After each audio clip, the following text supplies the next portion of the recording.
Sarah Martinez walked through the hospital corridors with her head held high, despite the whispers that followed her every step. The burn scars that covered the left side of her face and neck had become a part of her daily reality, but the cruel comments from her colleagues never got easier to bear.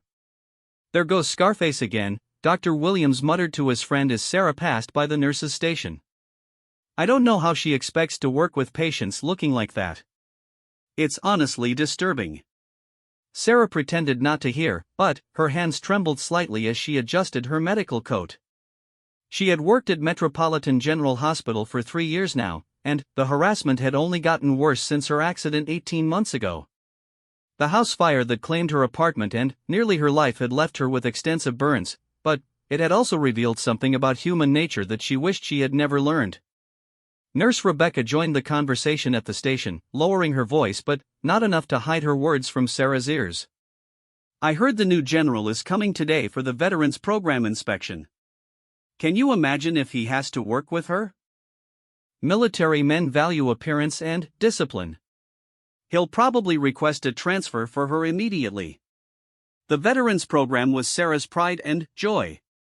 She had helped establish it 2 years ago, creating a specialized unit for military personnel dealing with PTSD, physical trauma, and adjustment disorders. Her own experience with trauma had made her uniquely qualified to understand what these brave men and women were going through. But now, with her scarred appearance, many questioned whether she should continue leading the program. Dr. Peterson, the head of psychiatry, had already hinted that perhaps she should consider a behind-the-scenes role. "For the comfort of everyone involved," he had said diplomatically. Sarah knew what he really meant. Her appearance made people uncomfortable, and, in a profession where trust and patient comfort were paramount, her scars had become a liability. As she entered her office, Sarah caught her reflection in the small mirror behind her desk. The burns had healed as well as they could, but the scarring was permanent. The left side of her face showed the angry red and pink patches that marked her survival. Her left ear was partially missing, and the scarring extended down her neck and, presumably under her clothing. She had learned to style her hair to cover some of the damage, but there was no hiding what had happened to her. The irony was not lost on her.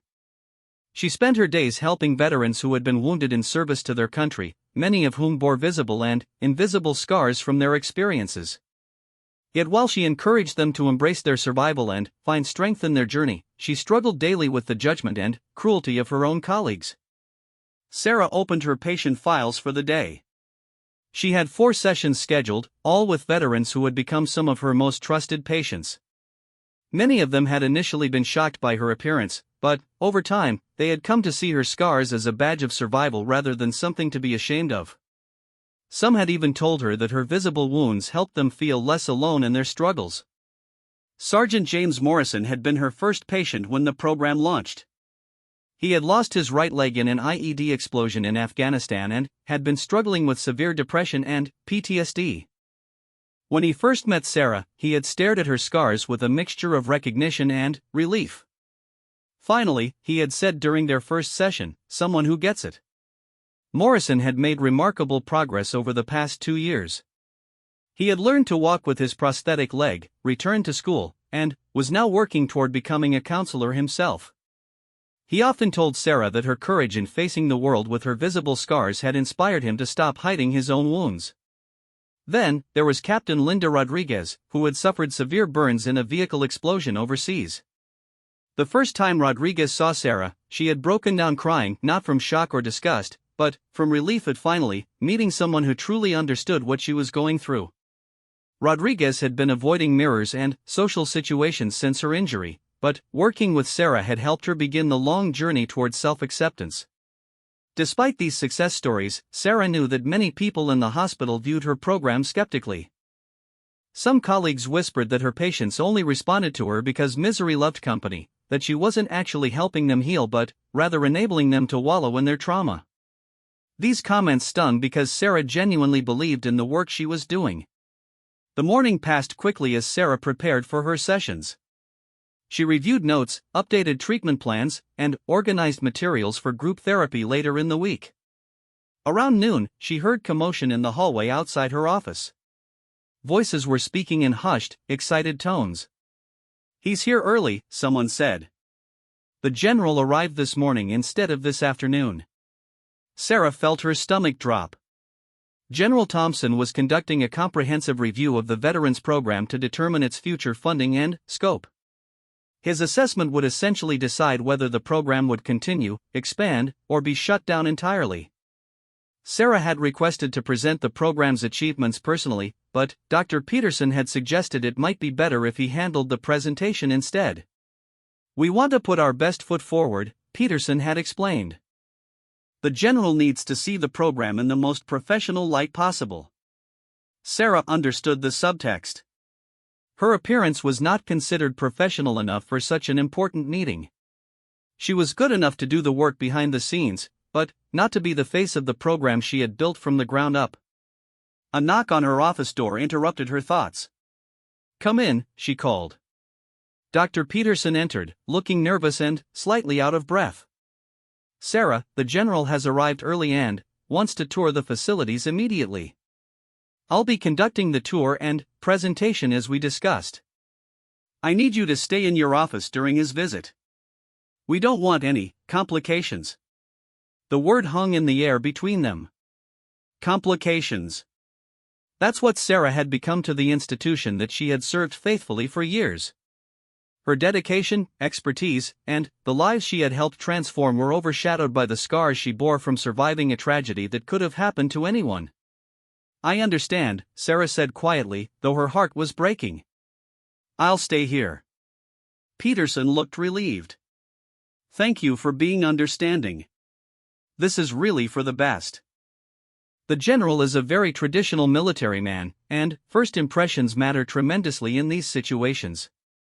After Peterson left, Sarah sat alone in her office, listening to the voices in the hallway as the general's entourage moved through the ward. She could hear Peterson's voice, animated and enthusiastic as he explained the various aspects of the program. Occasionally, she caught glimpses through her office window of a tall figure in military uniform, but she kept her head down, working on patient files and trying not to feel sorry for herself. Around 2 o'clock, Sarah heard raised voices coming from the group therapy room down the hall. She recognized one of the voices as belonging to Corporal Davis, a young veteran who had been struggling with severe anxiety and anger management issues since returning from deployment. Davis had made significant progress in recent months, but he still had occasional outbursts when he felt cornered or misunderstood. The voices grew louder, and Sarah could hear Peterson trying to calm the situation. Against her better judgment and direct orders to stay in her office, Sarah stood up and walked toward the commotion. Her patients needed her, and she couldn't sit idly by while one of them was in distress. As she approached the therapy room, she could see a crowd gathered outside the door. Peterson was speaking rapidly to the general, gesturing apologetically while trying to explain the situation. Through the open doorway, Sarah could see Corporal Davis backed into a corner, breathing heavily and looking around with wild eyes. 2 orderlies were approaching him cautiously, but their presence was clearly making his panic worse. "Ma'am, you need to stay back," one of the orderlies called to Sarah as she approached the door. "The situation is under control." But Sarah could see that it wasn't under control at all.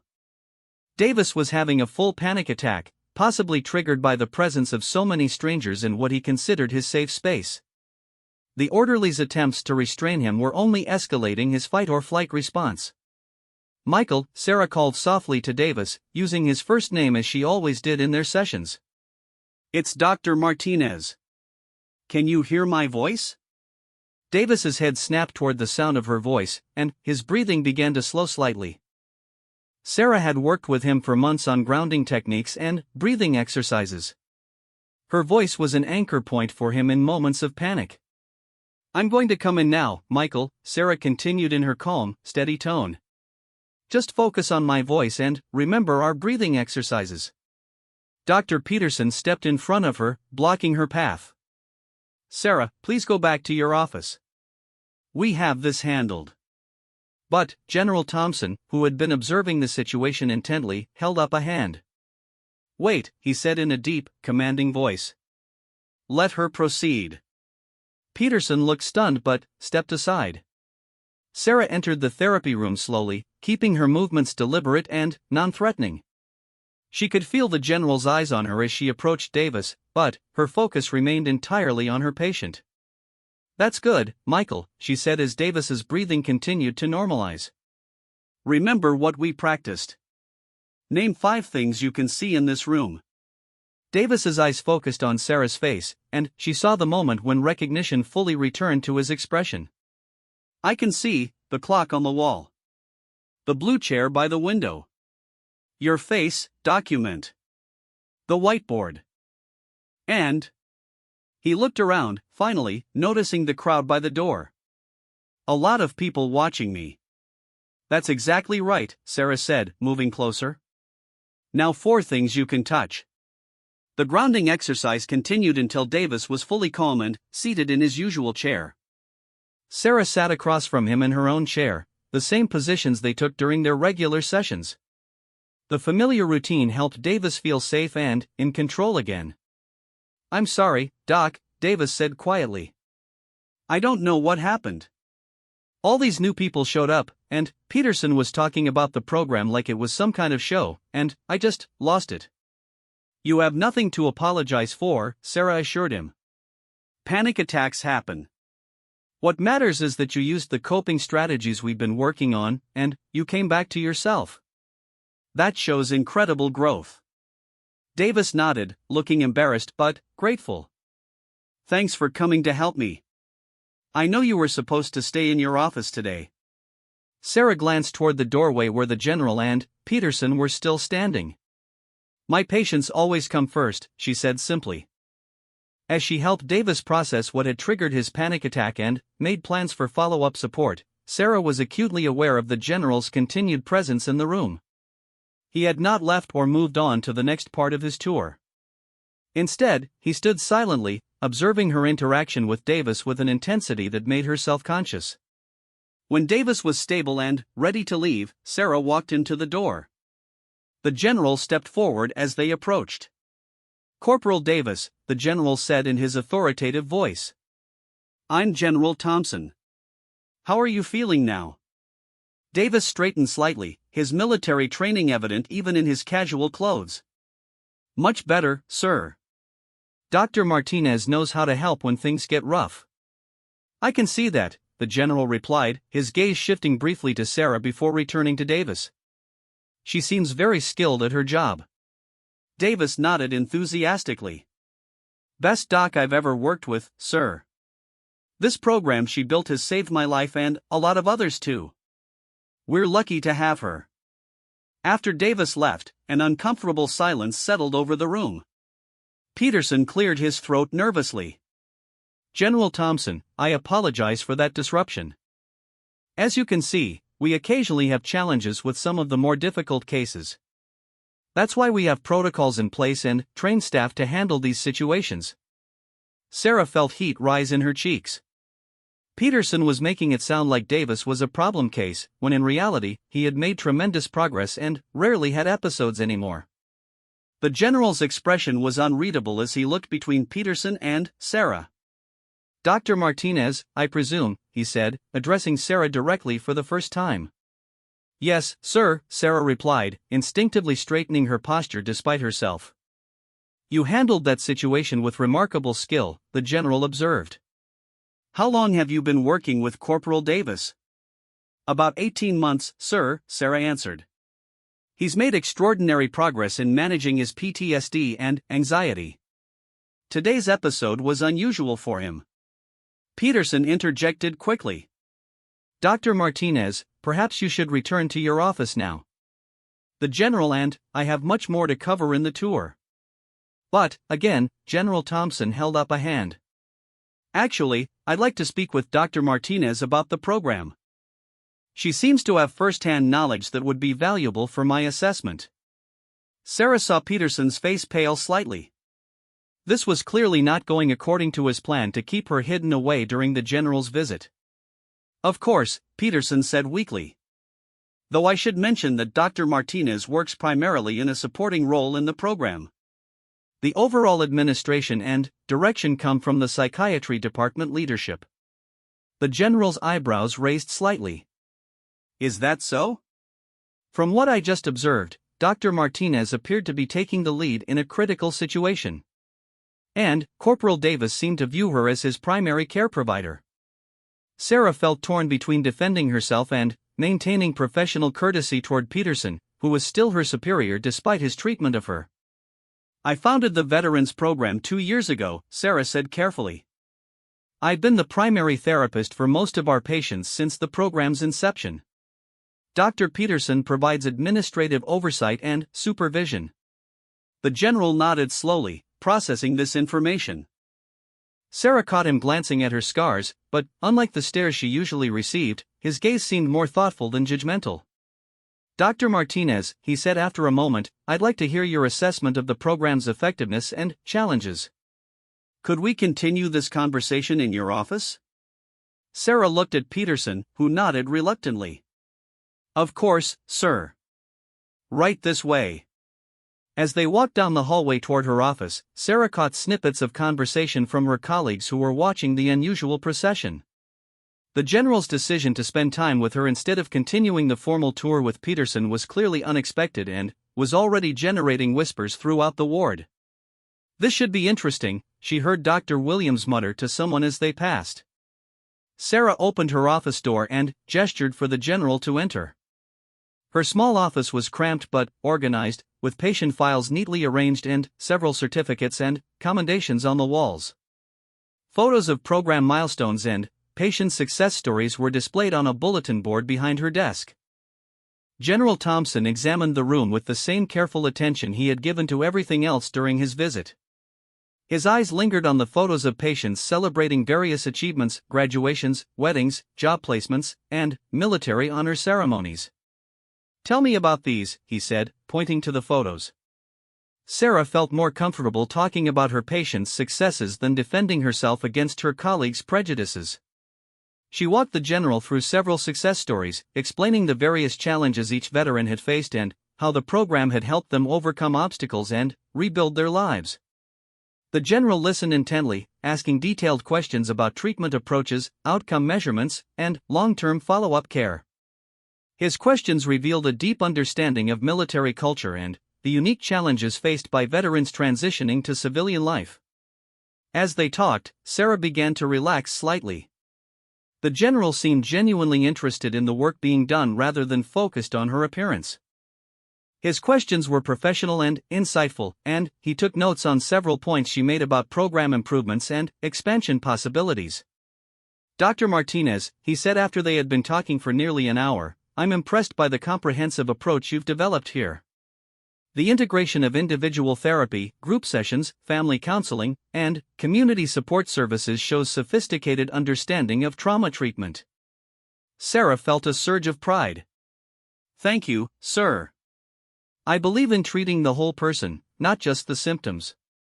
These men and women have given so much in service to our country. They deserve the very best care we can provide." The general nodded approvingly. "I couldn't agree more. Now, I have to ask, Dr. Peterson mentioned that you work in a supporting role, but everything I've seen today suggests that you're the driving force behind this program. Can you help me understand the discrepancy?" Sarah felt her heart racing.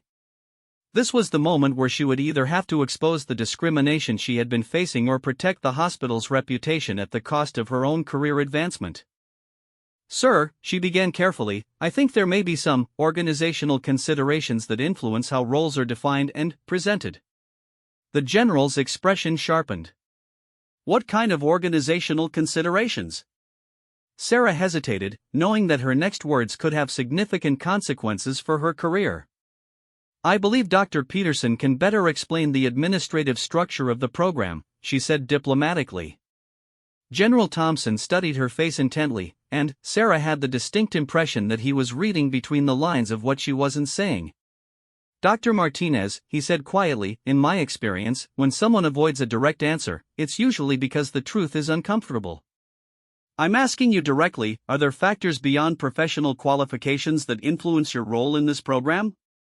The weight of months of discrimination, whispered comments, and professional marginalization suddenly felt overwhelming."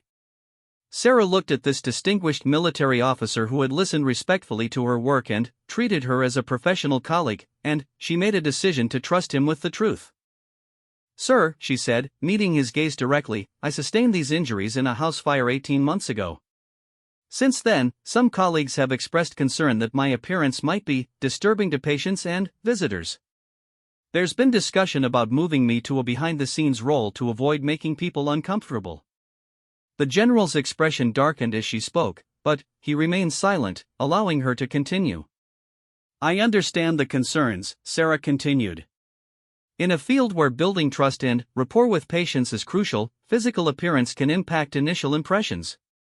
I've tried to be understanding of the institution's position while continuing to provide the best care possible for my patients." General Thompson was quiet for a long moment, his jaw working as if he were processing something difficult. "Dr. Martinez," he said finally, "may I ask how you sustained your injuries?" Sarah took a deep breath. "There was a fire in my apartment building. I heard a neighbor calling for help, an elderly woman who was trapped in her unit. The fire department hadn't arrived yet, so I went in to help her. We both made it out, but I was caught in a flashover when part of the ceiling collapsed." The general's expression was unreadable as he absorbed this information. "So you were injured while saving someone's life," he said matter-of-factly. "I just did what anyone would do," Sarah replied.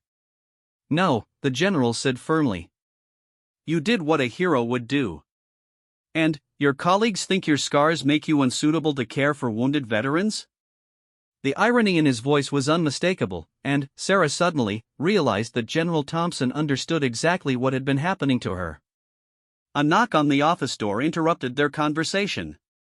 Dr. Peterson entered without waiting for permission, looking flustered and anxious. "General Thompson, I apologize for the delay. The hospital administrator is here and would like to meet with you to discuss the program's budget and future planning. If you're finished here, I can show you to the conference room." The general stood up slowly, his tall frame seeming to fill Sarah's small office. "Actually, Dr. Peterson, I have a few more questions about the program structure and leadership. Could you join us for a moment?"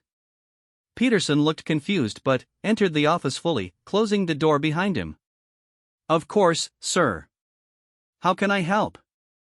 "I'm trying to understand the reporting structure for this program," the general began. "Dr. Martinez has been explaining the clinical aspects of the work, but I'm unclear about the administrative hierarchy." Peterson straightened, seeming to sense an opportunity to regain control of the narrative. "Certainly, sir. As head of the psychiatry department, I oversee all therapeutic programs in this division. Dr. Martinez reports to me and works under my supervision to implement the treatment protocols we've established." "I see," the general said. "And who designed these treatment protocols?" "Well, they were developed collaboratively," Peterson said carefully, drawing on best practices in trauma therapy and military psychology. "But who specifically wrote the treatment guidelines, designed the program structure, and established the patient care standards?" the general pressed. Peterson shifted uncomfortably. Dr. Martinez did contribute significantly to the program development, working under departmental guidance, of course. Sarah remained silent, knowing that her colleagues were watching this interaction carefully and that anything she said could be used against her later. "Dr. Peterson," the general continued, "I'm curious about something. During the incident with Corporal Davis earlier, you seemed surprised by Dr. Martinez's ability to handle the situation. Yet if she designed the treatment protocols and works with these patients regularly, wouldn't you expect her to be the most qualified person to manage such an episode?" Peterson's face flushed slightly. "Of course, Dr. Martinez is skilled in patient care. However, there are protocols for handling crisis situations that involve security personnel and proper procedures. We can't have staff members acting independently, even with good intentions." "I see," the general said again, his tone neutral but his eyes sharp. "So the concern was about following proper procedures, not about Dr. Martinez's qualifications or abilities?" "Exactly," Peterson said, looking relieved to have found safer ground. Then, why, the general asked quietly, was Dr. Martinez instructed to remain in her office during my visit today? The question hung in the air like a challenge.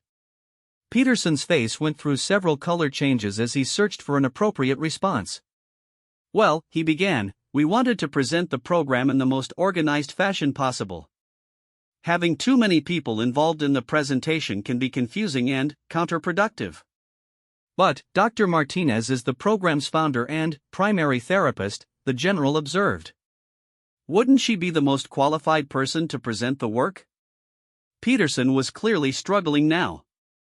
General Thompson, I hope you understand that we have great respect for Dr. Martinez's contributions.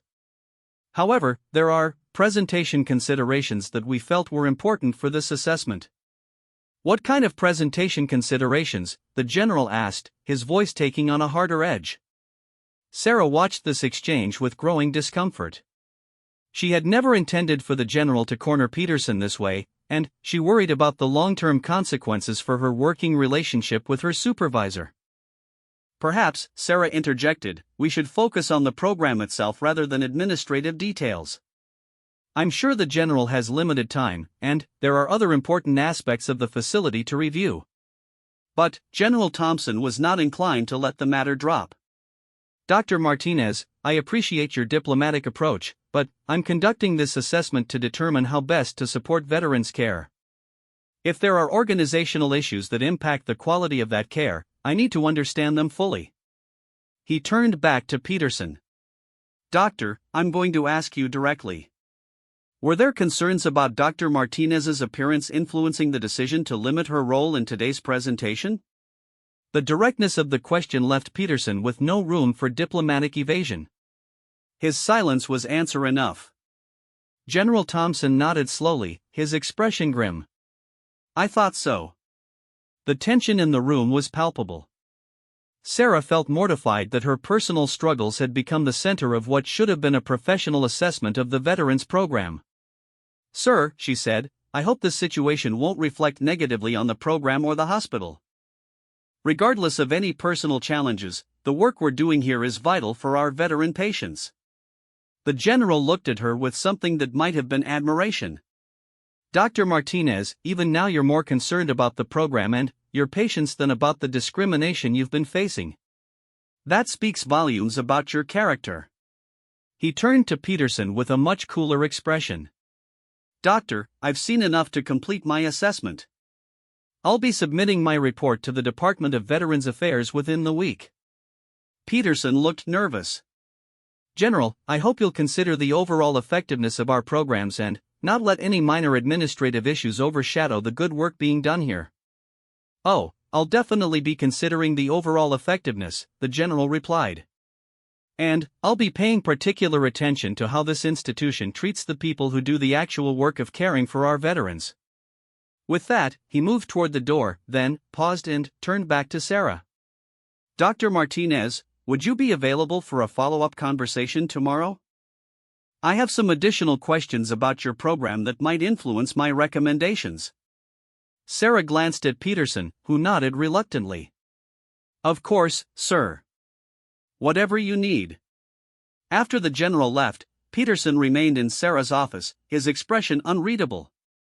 I hope you realize, he said quietly, that this situation has become quite complicated. The general obviously has strong opinions about how this program should be run, and his recommendations could impact all of our careers.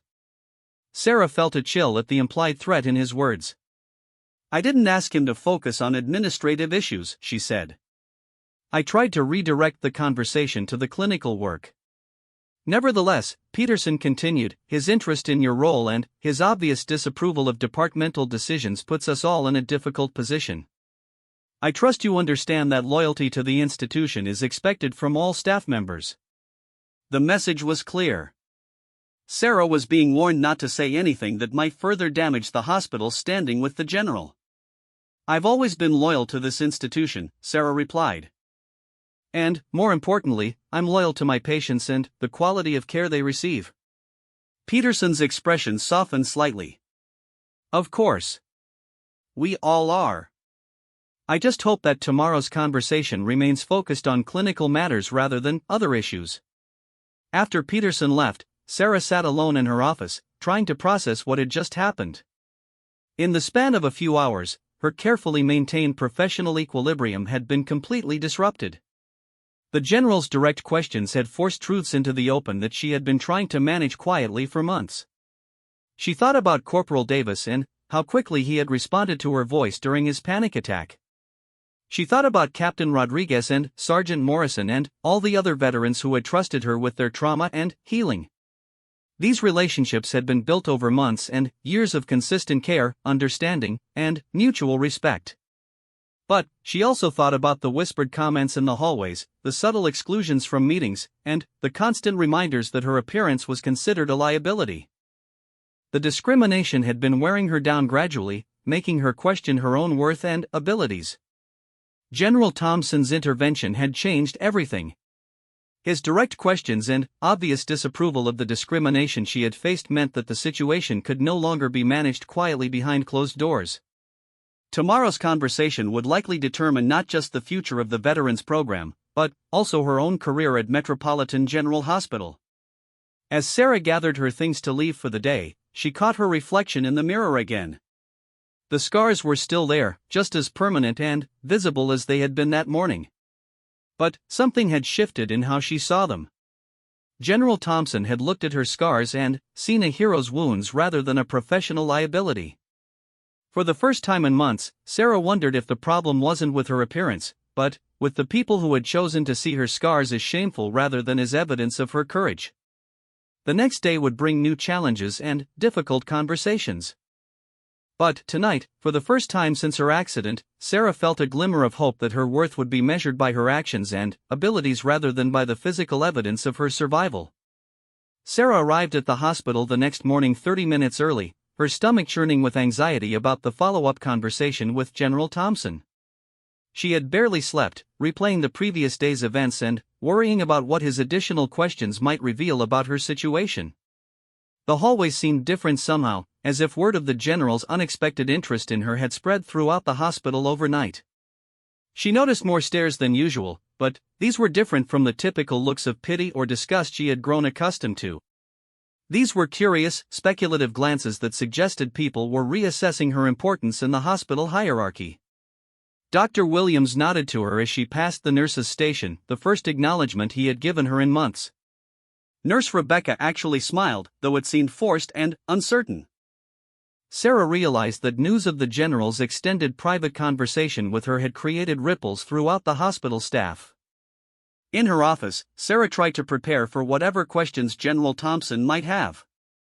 She reviewed patient files, program statistics, and outcome data, hoping to keep the conversation focused on clinical matters rather than personal issues. She had no desire to become a symbol or a cause, she simply wanted to do her job and help her patients heal. At precisely 9 o'clock, there was a knock on her office door. "Come in," Sarah called, expecting to see General Thompson. Instead, Dr. Peterson entered, followed by Hospital Administrator Margaret Chen and Legal Counsel David Harper. Sarah's heart sank as she realized this was not going to be a simple follow-up conversation. "Dr. Martinez," Administrator Chen began, "we need to discuss yesterday's events before General Thompson arrives for his second meeting." Sarah gestured for them to sit, though her small office was crowded with 4 people. The atmosphere felt heavy and formal, nothing like the collegial discussions she usually had with hospital leadership. "We've reviewed the situation," Peterson said, "and we're concerned that personal issues may have overshadowed the professional assessment of our veterans program." Legal Counsel Harper opened a folder and pulled out several documents. "Dr. Martinez, we want to ensure that any conversations with General Thompson remain focused on clinical matters and program effectiveness. Personal grievances or accusations against the hospital could jeopardize not only the veterans program funding but also the hospital's broader relationship with the VA." Sarah felt her face flush with anger. "Are you suggesting that I've made false accusations? Because everything I told General Thompson yesterday was factual." Administrator Chen raised a hand diplomatically. "No one is questioning the accuracy of your statements, Sarah. But we're concerned about context and interpretation. What you might perceive as discrimination could be understood differently by others." How else should I interpret being told to hide in my office during an important assessment because of my appearance?" Sarah asked directly. The three administrators exchanged glances, and Harper consulted his notes before responding. "Dr. Martinez, the hospital has always supported your recovery and your continued employment. Any administrative decisions regarding staff assignments and public presentations are made based on multiple factors, including institutional image, patient comfort, and overall program effectiveness." Sarah realized they were building a legal defense against potential discrimination claims while simultaneously trying to control what she said to General Thompson. "Are you asking me to lie to the general?" she asked bluntly. Peterson looked uncomfortable. "Of course not. We're simply asking you to maintain professional discretion and focus on the clinical aspects of the program rather than personal interpretations of administrative decisions." Before Sarah could respond, there was another knock on the door. Administrator Chen quickly moved to answer it, revealing General Thompson in full dress uniform. His presence immediately commanded the small space, and Sarah noticed how the three administrators straightened unconsciously. "General Thompson," Chen said with a bright professional smile, "thank you for returning today. We're looking forward to continuing our discussions about the Veterans Program." The general's eyes swept the crowded office, taking in the formal gathering and the obvious tension in the room. "I was expecting to meet with Dr. Martinez," he said simply. "I wasn't aware this would be a committee discussion. We thought it would be helpful to have key administrative personnel available to answer any questions about program structure and institutional support," Peterson explained. General Thompson's expression was unreadable. "I see. Well, then, let's begin. Dr. Martinez, yesterday you walked me through some impressive patient outcomes and program innovations. I'd like to understand more about how decisions are made regarding program leadership and clinical authority." Sarah glanced at the administrators, who were all watching her intently.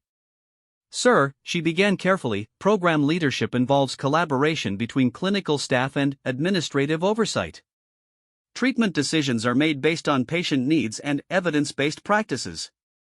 "That's very diplomatic," the general observed. "But I'm more interested in practical matters.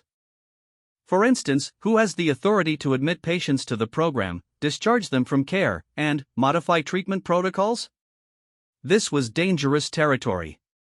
Sarah had been making most of these decisions independently for 2 years, but the administrators clearly wanted to minimize her apparent authority. "Those decisions are made collaboratively," Peterson interjected before Sarah could respond. "With appropriate supervision and departmental oversight, of course." General Thompson turned to Peterson with a sharp look. "Doctor, I appreciate your input, but I directed my question to Dr. Martinez. I'd like to hear her answer." The tension in the room became palpable. Sarah realized she was at a crossroads. She could continue to diplomatically deflect, or she could answer honestly and risk the consequences. "Sir," she said, making her choice, "in practice, I make most of the day-to-day clinical decisions for program patients. I conduct intake assessments, develop treatment plans, adjust protocols based on patient progress, and coordinate with other departments as needed. Dr. Peterson provides supervision and administrative support." Administrator Chen's smile became strained. "Of course, all clinical decisions are made within established departmental guidelines and with appropriate oversight." Naturally, the general agreed. "And, Dr. Martinez, how long have you been making these clinical decisions independently?" "Since the program launched 2 years ago," Sarah replied honestly. "I see. And, during that time, have there been any concerns raised about your clinical judgment or patient outcomes?" Sarah glanced at Peterson, who was clearly uncomfortable with the direction of these questions. "No, sir," she answered. "Patient satisfaction scores are consistently high, and outcome measurements exceed national standards for similar programs." General Thompson nodded and made a note. "Excellent. Now, I'd like to understand more about staffing decisions for the program. Dr. Martinez, who determines your daily assignments and responsibilities?" This question cut directly to the heart of yesterday's discrimination discussion. Sarah felt the weight of 3 pairs of administrative eyes watching her response. Dr. Peterson assigns my schedule and responsibilities, she said carefully. And, have there been any recent changes to those assignments? The general pressed. Legal counsel Harper cleared his throat. General Thompson, perhaps we could focus on program outcomes and future planning rather than detailed staffing matters. We have comprehensive data on patient satisfaction and clinical effectiveness that might be more relevant to your assessment. The general turned to Harper with a cool expression. Mr. Harper, I assume? I appreciate your suggestion, but I'm conducting a thorough assessment of this program, which includes understanding how staffing decisions impact patient care and program effectiveness. He turned back to Sarah. Dr. Martinez, please answer my question. Have there been recent changes to your assignments or responsibilities? Sarah took a deep breath. Yes, sir. Since my injury 18 months ago, there have been discussions about modifying my role to focus more on behind-the-scenes work rather than patient-facing activities. Administrator Chen immediately jumped in. General, I think it's important to understand that any staffing modifications are always made with patient care as the primary consideration. The hospital has continued to support Dr. Martinez's career development while ensuring optimal patient outcomes. Patient care is indeed the primary consideration, the general agreed. Which is why I'm interested in understanding how these modifications might impact the veterans who depend on this program. He pulled out a small notebook and flipped through several pages. Yesterday, I had the opportunity to observe Dr. Martinez managing a crisis situation with one of her patients. I also spoke briefly with that patient afterward. Would it be helpful if I shared his perspective on Dr. Martinez's care? Peterson shifted nervously. Certainly, sir, though I should note that patients sometimes develop personal attachments to their therapists that might color their objectivity. Corporal Davis told me that Dr. Martinez saved his life, the general said simply. Not medically, but psychologically. He said that when he first entered this program, he was suicidal and had given up hope of ever living normally again. He credits Dr. Martinez's understanding and expertise with giving him the tools to rebuild his life. Sarah felt tears welling up in her eyes, but she blinked them back. Davis also told me something interesting, the general continued. He said that Dr. Martinez's visible scars actually helped him trust her because she clearly understood what it meant to be wounded and to survive. He said that many veterans initially feel like therapists without visible trauma can't truly understand their experience. Administrator Chen looked uncomfortable. General, while we certainly value patient feedback, clinical decisions can't be based solely on patient preferences. Professional standards and institutional considerations must also be taken into account. What institutional considerations? The general asked directly. The room fell silent. Sarah realized that this was the moment where the administrators would have to either admit to discriminatory practices or find another way to justify their treatment of her. Harper consulted his notes again. General Thompson, healthcare institutions must consider many factors when making staffing decisions, including patient demographics, community standards, and institutional image. These considerations help ensure that all patients receive care in an environment where they feel comfortable and confident. Are you suggesting that Dr. Martinez's appearance makes patients uncomfortable? The general asked. Not necessarily, Chen said quickly. But we have to consider the potential impact on all patients, not just those who might relate to her particular experience. General Thompson was quiet for a long moment, studying the faces of everyone in the room. Yesterday, he said finally, I spoke with several other patients in the program. Would you like to know what they told me? Sarah's heart pounded. She hadn't been aware that he had spoken with other patients. Sergeant Morrison told me that Dr. Martinez's courage in facing the world despite her visible injuries inspired him to stop hiding his own prosthetic leg. Captain Rodriguez said that meeting Dr. Martinez was the first time since her own burn injuries that she felt understood by someone who truly knew what she was going through. He flipped another page in his notebook. Private Johnson said that Dr. Martinez's scars helped him realize that survival was something to be proud of, not ashamed of. Corporal Williams told me that seeing Dr. Martinez succeed professionally despite her injuries gave him hope that his own PTSD wouldn't define the rest of his life. The general looked up from his notes. Every single veteran I spoke with mentioned Dr. Martinez's scars as a positive factor in their treatment. They saw her as someone who understood trauma from the inside, not as someone whose appearance made them uncomfortable. Administrator Chan looked stunned. We had no idea that patients were responding to her appearance in that way. Did you ask them? The general asked simply. The question hung in the air unanswered. It seems to me, the general continued, that institutional assumptions about patient comfort were made without actually consulting the patients themselves. Legal counsel Harper attempted to regain control of the conversation. General, I'm sure you understand that healthcare administrators must make decisions based on professional judgment and established standards, not just individual patient preferences. Absolutely, the general agreed. Which is why I'm curious about the professional standards that were applied in this situation. Dr. Martinez, have you received any formal complaints about your clinical work or patient interactions since your injury? No, sir, Sarah replied. Any formal disciplinary actions or negative performance evaluations? No, sir. Any documented concerns from patients, families, or other healthcare providers about your appearance impacting their care? Sarah glanced at the administrators before answering. No, sir. In fact, my patient satisfaction scores have remained consistently high. General Thompson nodded and made another note. So the concerns about patient comfort appear to have been theoretical rather than based on actual patient feedback or documented problems. Peterson tried to explain. General, healthcare administration requires proactive decision-making. We can't wait for problems to arise before addressing potential concerns. I understand the concept of proactive management, the general replied. But, I'm struggling to understand the logic of removing the most effective clinician from patient care based on hypothetical concerns that appear to be contradicted by actual patient feedback. Administrator Chen realized that their position was becoming increasingly untenable.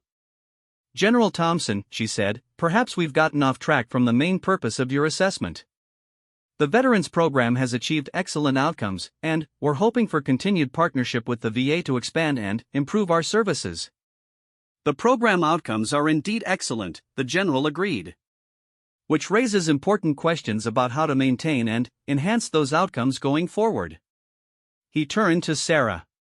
Dr. Martinez, if you had unlimited resources and administrative support, how would you expand this program to serve more veterans?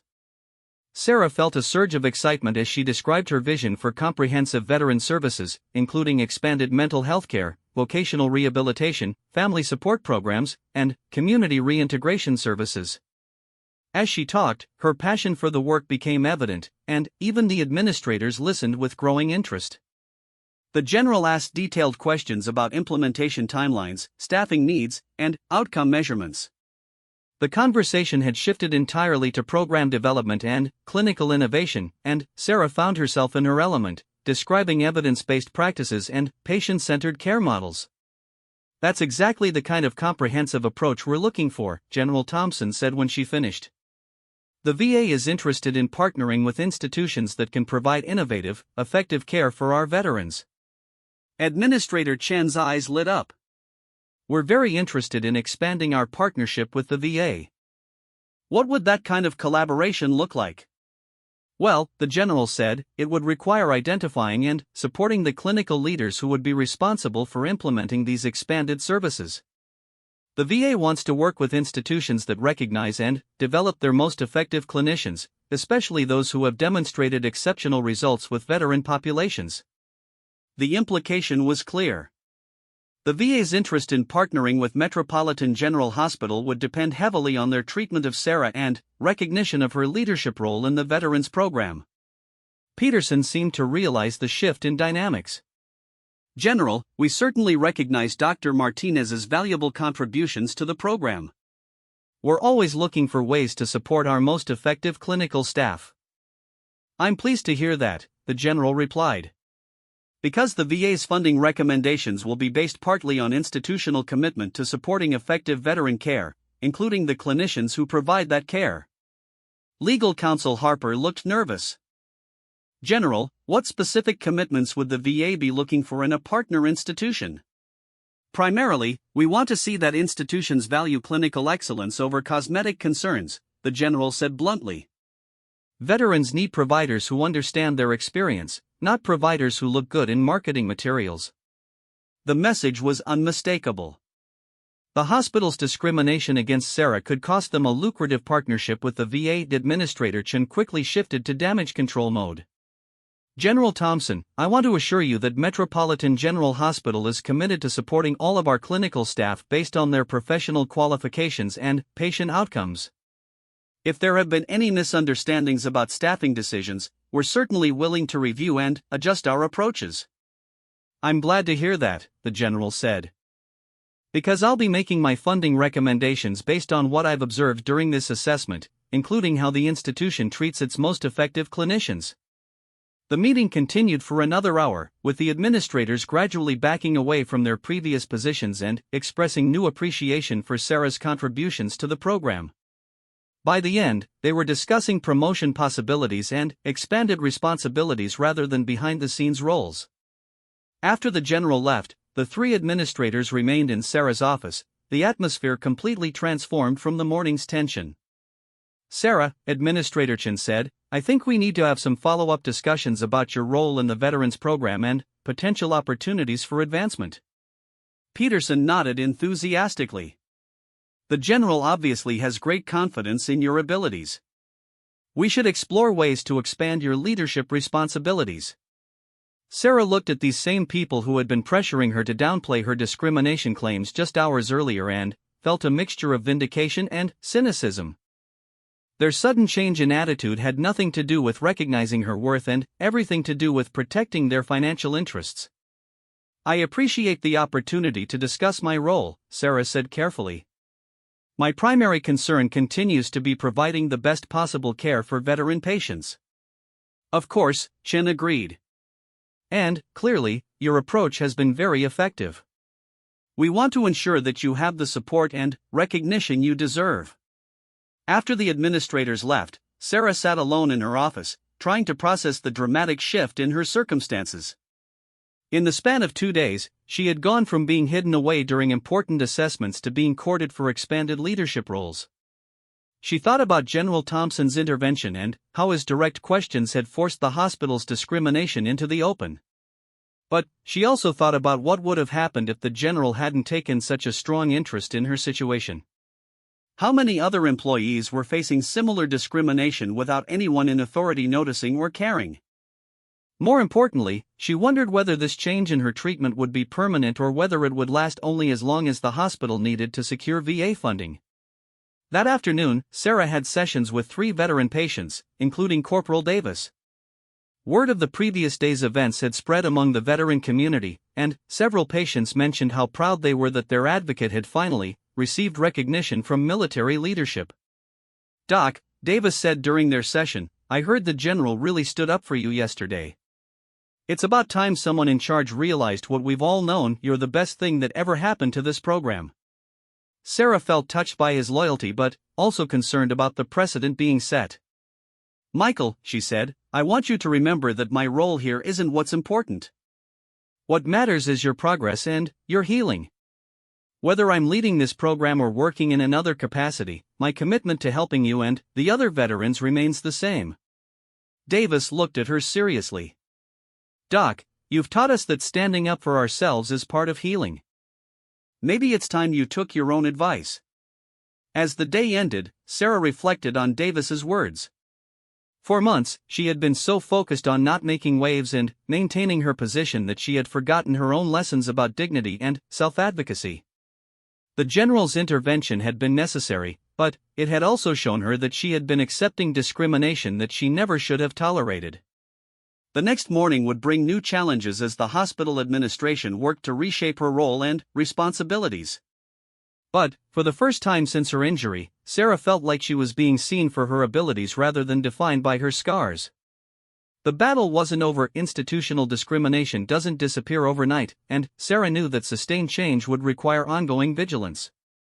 But General Thompson's recognition of her worth had given her the leverage she needed to demand the respect and recognition she had earned through her dedication and expertise. As she gathered her things to leave, Sarah caught her reflection in the office mirror one more time. The scars were still there, permanent reminders of the night she had risked everything to save a stranger's life. But now, instead of seeing them as professional obstacles, she was beginning to see them as General Thompson had, as evidence of her courage, strength, and commitment to helping others. Tomorrow would test whether the hospital's newfound appreciation for her contributions would translate into lasting change. But tonight, Sarah felt hopeful that her worth would finally be measured by the lives she had saved and healed, rather than by the scars that proved her own survival. 3 weeks after General Thompson's assessment, Sarah found herself sitting in the hospital's main conference room, facing the board of directors for what she had been told was a strategic planning meeting. The formal setting felt surreal after years of being marginalized and excluded from high-level discussions. Administrator Chen had called her 2 days earlier with an invitation that sounded more like a summons. The board would like to discuss the expansion of veteran services and your potential role in leading that initiative, she had explained. Please prepare a presentation on your vision for the program's future. Sarah had spent countless hours developing a comprehensive proposal, but she remained skeptical about the board's sudden interest in her input. The hospital's dramatic shift in attitude following the general's intervention felt hollow and opportunistic, though she recognized that this might be her only chance to secure real authority and resources for veteran care. As board members filed into the conference room, Sarah noticed several faces she had never seen before. These were the powerful individuals who made decisions that affected thousands of patients and hundreds of employees, yet most of them had never visited the veterans' ward or met with the patients whose lives hung in the balance of their funding decisions. Board Chairman Robert Ashford took his seat at the head of the long mahogany table and called the meeting to order. Sarah had researched his background and knew he was a retired CEO with no healthcare experience but considerable political connections. His presence on the board was more about prestige and fundraising than clinical insight. Dr. Martinez, Chairman Ashford began, "Thank you for joining us today. We understand that General Thompson was very impressed with your work and has recommended significant expansion of our veterans programs. We'd like to hear your thoughts on how we should proceed." Sarah stood to begin her presentation, acutely aware that every eye in the room was examining her appearance. Some board members had obviously never seen her before, and she watched their reactions as they processed her scars. Unlike her clinical colleagues, who had grown accustomed to her appearance, these individuals were seeing her for the first time with fresh shock and curiosity. "Thank you for this opportunity," Sarah began, activating the projection system. "I'd like to start by sharing some stories about the veterans we serve and the impact that comprehensive care can have on their lives." She had deliberately chosen to begin with patient stories rather than statistics, knowing that personal narratives would be more compelling than abstract data. As she described Sergeant Morrison's journey from suicidal depression to vocational success, she watched the board members' expressions shift from polite attention to genuine engagement. Board member Dr. Patricia Williams, one of only 2 physicians on the board, asked the first question. "Dr. Martinez, these outcomes are impressive, but they seem to require intensive individual attention. How would you scale this approach to serve larger numbers of veterans?" Sarah had anticipated this question and walked the board through her proposal for a tiered care system that could provide different levels of intervention based on individual needs. She explained how peer support programs, group therapy innovations, and technology-assisted treatment could extend their reach while maintaining quality. "The key insight," she explained, "is that veterans often respond better to providers who understand trauma from personal experience. We can train veteran peer counselors to provide initial support and ongoing maintenance care, while clinical staff focus on complex cases requiring specialized intervention." Board member Thomas Henderson, the hospital's legal counsel, raised concerns about liability and credentialing for peer counselors. Sarah had researched these issues extensively and was prepared with examples from other VA medical centers that had successfully implemented similar programs with proper oversight and training protocols. As the presentation continued, Sarah found herself gaining confidence. The board members were asking substantive questions and showing genuine interest in the program's potential. For the first time in her career, she felt like her expertise was being valued and her vision taken seriously. Chairman Ashford interrupted after 40 minutes of detailed discussion. Dr. Martinez, this is all very impressive, but I need to ask a direct question. General Thompson indicated that our current administrative structure might not be optimal for program growth. What's your assessment of the leadership challenges we face? This was the moment Sarah had been dreading. She could provide a diplomatic non-answer that protected existing relationships, or she could address the discrimination issues that had nearly derailed her career. Sir, she began carefully, effective program leadership requires alignment between clinical vision and administrative support. When those elements work together, programs thrive. When they conflict, patient care suffers. Can you be more specific? Pressed board member Jennifer Nash, who served as the hospital's community relations director. Sarah looked around the room at the expectant faces and made a decision to speak honestly. Over the past 18 months, I've faced challenges related to perceptions about my physical appearance and whether patients would be comfortable working with a provider who has visible scars. These concerns led to discussions about moving me away from patient-facing roles, despite strong patient outcomes and satisfaction scores. The room fell silent. Several board members glanced at Administrator Chen, who shifted uncomfortably in her chair. Dr. Williams spoke first. Are you saying that administrative decisions were based on your appearance rather than your clinical performance? That appears to have been a factor in some discussions, Sarah replied diplomatically. Chairman Ashford's expression darkened. Ms. Chen, is this accurate? Administrator Chen looked trapped. There were concerns raised about patient comfort and institutional image. We were trying to balance multiple considerations while supporting Dr. Martinez's continued employment. What kind of concerns specifically? Dr. Williams pressed. As a physician herself, she seemed particularly disturbed by the implications. Some staff members expressed worry that Dr. Martinez's appearance might be distressing to certain patients or visitors, Chen admitted reluctantly. Board member Nash looked incredulous. Did anyone actually survey patients or families about their comfort levels, or were these concerns purely speculative? The silence that followed answered her question. Dr. Williams turned to Sarah. What was your experience with actual patient reactions to your appearance? Sarah described the veteran patient's responses, explaining how many had specifically mentioned that her visible scars helped them trust her understanding of trauma and recovery. She shared feedback scores and patient testimonials that consistently praised her empathy and effectiveness. So the concerns about patient comfort were not only unsupported by evidence, Dr. Williams summarized, but actually contradicted by patient feedback? That appears to be the case, Sarah confirmed. Chairman Ashford was visibly angry now. Ms. Chen, are you telling me that we nearly sidelined our most effective veteran care provider based on unfounded assumptions about patient preferences? Chen looked pale. We were trying to make proactive decisions to prevent potential problems. By discriminating against an employee based on disability? Nash interjected. Do you realize the legal exposure that creates for this institution? The meeting had taken a dramatic turn. What had started as a strategic planning session was now becoming an investigation into discriminatory practices. Sarah felt uncomfortable being at the center of this confrontation, but she also recognized that this moment might determine not only her future but also the hospital's commitment to fair treatment for all employees. Board member Henderson was furiously taking notes, obviously concerned about legal implications. Dr. Martinez, did you ever file formal complaints about this treatment? No, sir, Sarah replied. I tried to address the situation through informal discussions with my supervisors. And what was their response?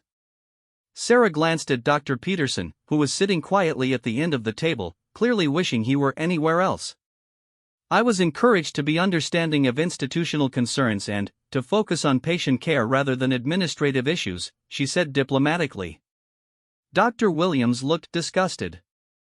In other words, you were told to accept discrimination quietly. Chairman Ashford stood up abruptly, his face red with anger. This is absolutely unacceptable. not only is this morally wrong and potentially illegal, but it's also incredibly bad business. We're talking about pushing aside our most successful clinician based on prejudice and ignorance. He turned to Administrator Chen. Margaret, I want a full report on my desk within 48 hours detailing every decision made regarding Dr. Martinez's role and responsibilities since her injury. I also want recommendations for policy changes to ensure this never happens again. Chen nodded miserably. Of course, Bob. I'll get right on that. Furthermore, Ashford continued, I want to understand how we can immediately correct this situation and ensure that Dr. Martinez has the authority and resources she needs to lead the Veterans Program effectively. Sarah felt a mixture of vindication and anxiety. The board's support was gratifying, but she worried about the long-term consequences of this public confrontation with hospital administration. Dr. Williams addressed Sarah directly. What would you need to implement your expansion plans effectively? Sarah had prepared for this question and outlined her requirements: dedicated space for expanded services, additional clinical staff, funding for peer counselor training, and, most importantly, clear administrative authority over program operations. I don't want to be in a position where clinical decisions can be overruled based on non-clinical considerations, she said firmly. Board member Nash nodded approvingly. That seems completely reasonable. What kind of reporting structure would work best? Sarah had given this considerable thought. I'd like to report directly to the chief medical officer rather than through the psychiatry department. This would give the program independence while maintaining appropriate medical oversight. Chairman Ashford looked around the table. Any objections to that arrangement? Dr. Peterson finally spoke up. I think that structure could work well. The Veterans Program has grown beyond what the psychiatry department can effectively manage, and Dr. Martinez clearly has the expertise to lead it independently. Sarah was surprised by Peterson's support, but she recognized that he was likely trying to distance himself from the discrimination controversy while maintaining some dignity. The discussion continued for another hour, covering budget allocations, staffing plans, and implementation timelines. By the end of the meeting, Sarah had been given unprecedented authority and resources to expand the Veterans Program according to her vision. As board members gathered their materials to leave, Dr. Williams approached Sarah privately. Dr. Martinez, she said quietly, I want to apologize on behalf of the board for what you've experienced. This should never have happened, and we're going to make sure it doesn't happen to anyone else. Sarah appreciated the sentiment, but she also recognized the complexity of institutional change. Thank you, Dr. Williams. I hope this experience can lead to better policies and practices that protect all employees from discrimination. Chairman Ashford overheard their conversation and joined them. Dr. Martinez, I want you to know that this board is committed to supporting your leadership of the Veterans Program. You've clearly demonstrated exceptional clinical skills and program vision, and you deserve to be recognized and rewarded for those contributions. As the meeting ended and people began filing out, Administrator Chen approached Sarah with obvious reluctance. Dr. Martinez, she said awkwardly, I hope you understand that our concerns were never personal. We were trying to make decisions that we thought were in the best interests of the hospital and the patients. Sarah looked at this woman who had been instrumental in marginalizing her for months and felt a complex mixture of emotions. She didn't believe Chen's motivations had been entirely malicious, but the impact of her decisions had been devastating nonetheless. Ms. Chen, Sarah replied, I believe your intentions weren't malicious. But impact matters more than intentions, especially when people's careers and livelihoods are at stake. I hope this experience has been educational for all of us. Chen nodded uncomfortably and hurried away, clearly eager to escape the conversation. Dr. Peterson lingered as the room emptied, apparently wanting to speak with Sarah privately. Sarah, he began hesitantly, I know this has been a difficult situation for both of us. I want you to know that I never intended for things to develop the way they did. Sarah studied his face, trying to gauge his sincerity. Peterson had been caught between administrative pressure and clinical reality, and, while his handling of the situation had been problematic, she didn't think he had been driven by personal malice. "John," she said, "I think we both learned some valuable lessons about standing up for what's right, even when it's uncomfortable or politically difficult." Peterson nodded gratefully. "I hope we can work together constructively going forward. The Veterans Program is important work, and you're clearly the right person to lead it." As Sarah walked back to her office, she reflected on the dramatic changes of the past few weeks. General Thompson's intervention had catalyzed a complete transformation in her professional circumstances, but it had also forced her to confront uncomfortable truths about institutional discrimination and her own response to it. The veterans in her program had been watching these developments closely, and several patients stopped by her office throughout the afternoon to express their support and excitement about the program expansion. Corporal Davis was particularly enthusiastic. "Doc, I heard you're going to be running the whole show now." "That's fantastic. You deserve this recognition, and the program's going to help so many more people." Captain Rodriguez also visited, bringing news that she had been accepted into a graduate program in social work. "Dr. Martinez, I wanted to thank you for inspiring me to pursue this career change. Seeing your courage and dedication made me realize that my own experiences with trauma could become strengths in helping other people heal." These conversations reminded Sarah why she had chosen this profession and why the fight for recognition and resources had been worthwhile. The discrimination she had faced was about more than her personal career. It was about ensuring that veterans received the best possible care from providers who truly understood their experiences. That evening, Sarah received an unexpected phone call at home. The caller identified himself as Colonel James Patterson from the Department of Veterans Affairs headquarters in Washington. "Dr. Martinez," Colonel Patterson said, "General Thompson has recommended you for a national advisory position on veteran mental health services. The VA is launching a new initiative to develop best practices for trauma-informed care, and we'd like you to serve as a clinical consultant." Sarah was stunned by the opportunity. "Colonel, I'm honored to be considered. What would this position involve?" Patterson explained that the VA was developing new standards for veteran care that emphasized the value of providers who understood trauma from personal experience. "General Thompson was very impressed with your program and your approach to helping veterans heal. We think your expertise could benefit veteran care nationwide." The conversation continued for 30 minutes, covering Sarah's background, her program innovations, and her vision for improving veteran services across the country. By the end of the call, Sarah had accepted the advisory position, which would begin with a one-week consultation in Washington the following month. After hanging up, Sarah sat in her apartment, overwhelmed by the rapid transformation of her circumstances. 3 weeks earlier, she had been fighting to maintain her position in a program she had created. Now she was being asked to help shape national policies for veteran care. The scars on her face and neck remained unchanged, permanent reminders of the night she had risked her life to save a stranger. But their meaning had been transformed. Instead of being seen as professional liabilities, they had become symbols of the courage and sacrifice that qualified her to understand and help wounded veterans. Sarah thought about the elderly neighbor she had saved from the fire, a woman named Mrs. Chun who still sent her cards on holidays. Mrs. Chun often wrote about how grateful she was for Sarah's bravery, but Sarah had never felt like a hero. She had simply done what needed to be done in a moment of crisis. Now she realized that heroism wasn't about feeling brave, it was about choosing to act with courage even when afraid. She had shown that kind of courage on the night of the fire, but she had also shown it in the months of facing discrimination with dignity and refusing to give up on her patients despite institutional obstacles. The next morning, Sarah arrived at the hospital to find her office buzzing with activity.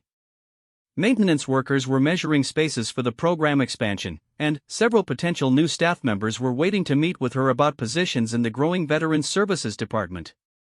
Dr. Williams from the Board of Directors had also stopped by to personally oversee the implementation of the board's directives. She greeted Sarah warmly and introduced her to the new administrative assistant who would be supporting the expanded program. "Dr. Martinez," Dr. Williams said, "I want to make sure you have everything you need to succeed. This program is going to become a model for veteran care, and we want to support your leadership every step of the way." As the day progressed, Sarah met with architects about facility renovations, interviewed potential staff members, and reviewed budget allocations for the program expansion. The contrast with her previous marginalization was striking, but she remained focused on ensuring that the changes would genuinely improve patient care rather than simply enhance the hospital's reputation. During lunch, Sarah received a text message from General Thompson. "Dr. Martinez, I heard about your new role and the VA advisory position. Well-deserved recognition for outstanding service.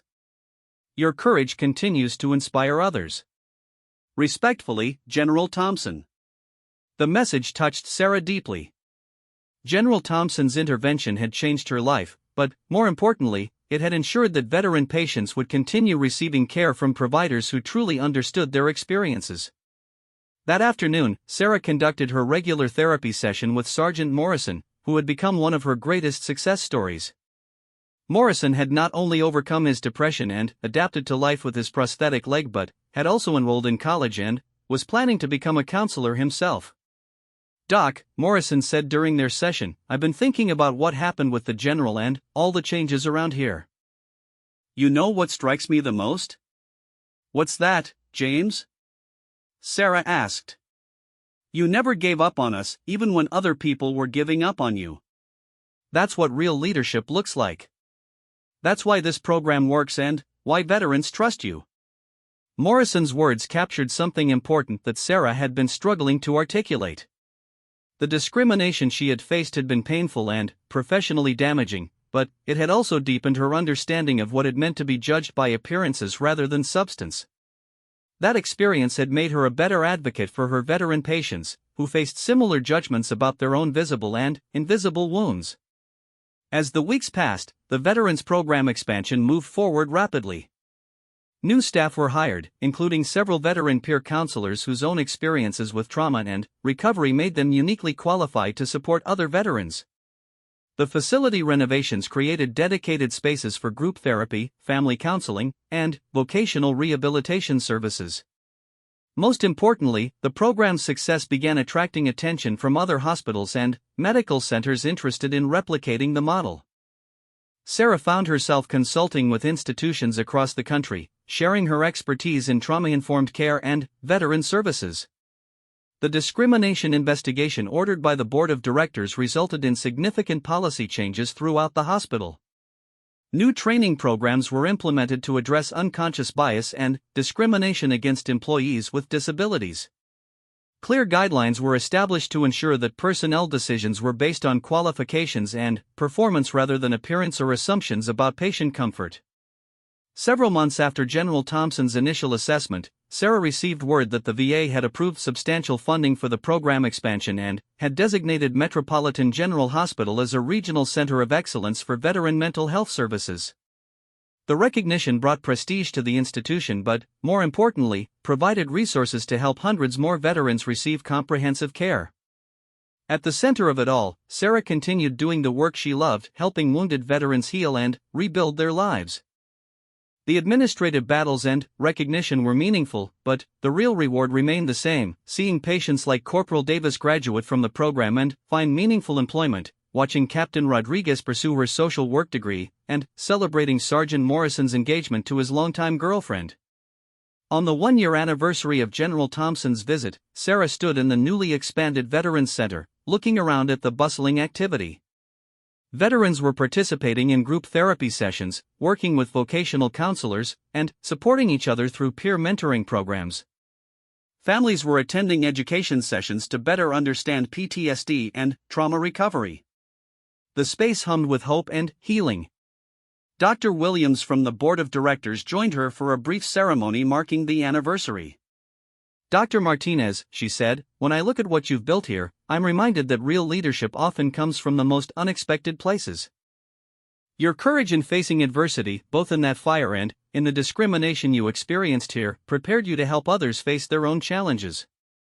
Sarah appreciated the recognition, but she remained focused on the future rather than the past. The program would continue to grow and evolve, reaching more veterans and developing new approaches to trauma-informed care. Her role as a national consultant was opening doors to influence veteran services across the country.